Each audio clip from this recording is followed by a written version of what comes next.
Back to my channel small learning point. एक बार फिर से आप सभी का अपने चैनल स्मॉल लर्निंग पॉइंट में स्वागत है।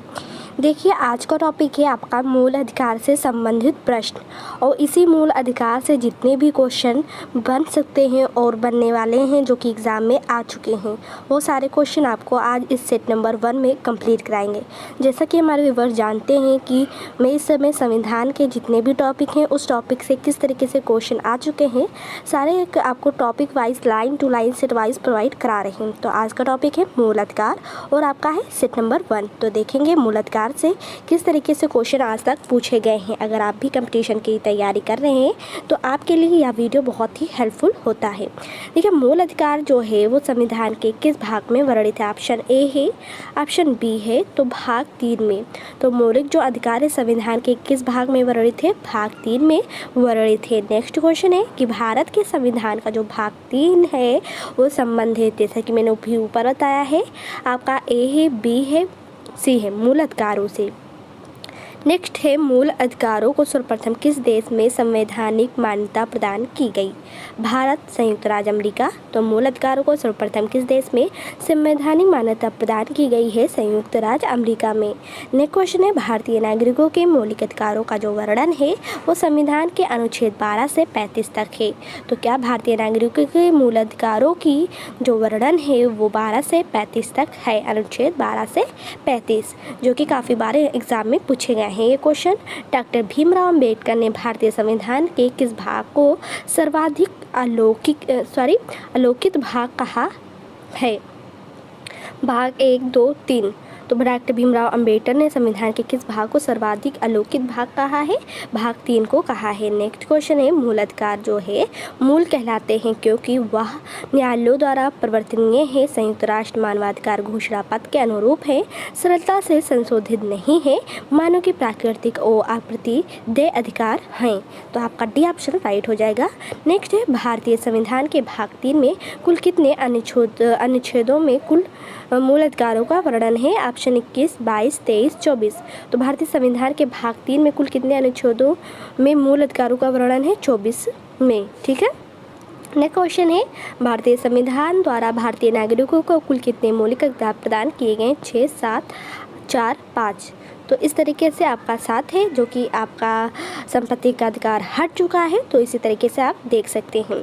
नेक्स्ट क्वेश्चन ऑप्शन में जिस तरीके से होगा उसी तरीके से आप टिक लगाएंगे। वर्तमान में भारतीय नागरिकों को कितने मौलिक अधिकार प्राप्त है? इस क्वेश्चन का आपको आंसर बताना है। नेक्स्ट क्वेश्चन है भारत के संविधान में मौलिक अधिकार है मूल संविधान का हिस्सा था। तो जो भारत के संविधान में मौलिक अधिकार है वो मूल संविधान का क्या है? हिस्सा था। नेक्स्ट क्वेश्चन यहाँ देखेंगे भारतीय संविधान में न्यायालय में कौन परिवर्तनीय है? नीति निर्देशक सिद्धांत, प्रस्तावना, मूल कर्तव्य, मूल अधिकार। तो भारतीय संविधान में न्यायालय में कौन परिवर्तनीय है? मूल अधिकार। नेक्स्ट क्वेश्चन है मौलिक अधिकारों को लागू करने का दायित्व है उच्चतम न्यायालय पर, उपयुक्त दोनों पर। ठीक है। तो उच्चतम न्यायालय पर, उच्च न्यायालय पर। ठीक है। तो इस तरीके से मूल अधिकारों का जो कुछ लागू करने का दायित्व वो उच्चतम न्यायालय, उच्च न्यायालय पर है। नेक्स्ट है मौलिक अधिकारों का जो निलंबन है वो कौन करता है? प्रधानमंत्री, संसद, राष्ट्रपति। तो राष्ट्रपति करता है। मूल अधिकारों का निलंबन कौन करता है? राष्ट्रपति करता है। मौलिक अधिकारों के बारे में सुनवाई करने का जो अधिकार है निम्न कौन प्रदान करता है? सर्वोच्च न्यायालय।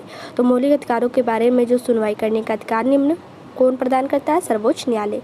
नेक्स्ट है संविधान में उद्घोषित मौलिक अधिकारों में संशोधन किया जा सकता है केवल राष्ट्रपति, सर्वोच्च न्यायालय, संसद द्वारा। तो संसद द्वारा किया जा सकता है। नेक्स्ट क्वेश्चन है भारतीय नागरिकों को प्रदान किए गए मूल अधिकारों को निलंबित नहीं किया जा सकता, निलंबित किया जा सकता है। तो ये बात को ध्यान रखेंगे। नेक्स्ट क्वेश्चन है निम्नलिखित में से कौन से मामले उच्च न्यायालय तथा उच्चतम न्यायालय की अधिकारिता में आते हैं? Option A, B. तो मूल अधिकार का परिवर्तन जो है वो उच्चतम न्यायालय और उच्च न्यायालय के अधिकार में आते हैं। नेक्स्ट क्वेश्चन है भारतीय संविधान के अंतर्गत मूल अधिकारों का संरक्षक कौन है? Option A, B. तो न्यायपालिका। भारतीय संविधान में अगर देखा जाए अंतर्गत मूल अधिकारों का जो संरक्षक है वो न्यायपालिका है। मौलिक अधिकारों को निलंबन का आदेश कौन दे सकता है? अभी जैसा कि मैंने बताया था वो आपका हो जाएगा राष्ट्रपति। तो मौलिक अधिकारों के निलंबन का जो आदेश है वो कौन दे सकता है? वो राष्ट्रपति है। मूल अधिकारों पर आवश्यक प्रतिबंध लगाने का जो अधिकार है वो किसको है? राष्ट्रपति को, संसद को। तो मूल अधिकारों का आवश्यक प्रतिबंध लगाने का जो अधिकार है वो संसद को है। इस तरीके से आपका सेट नंबर 1 का 20 क्वेश्चन कंप्लीट हो गया। आपका टॉपिक था मूल अधिकारों से संबंधित प्रश्न।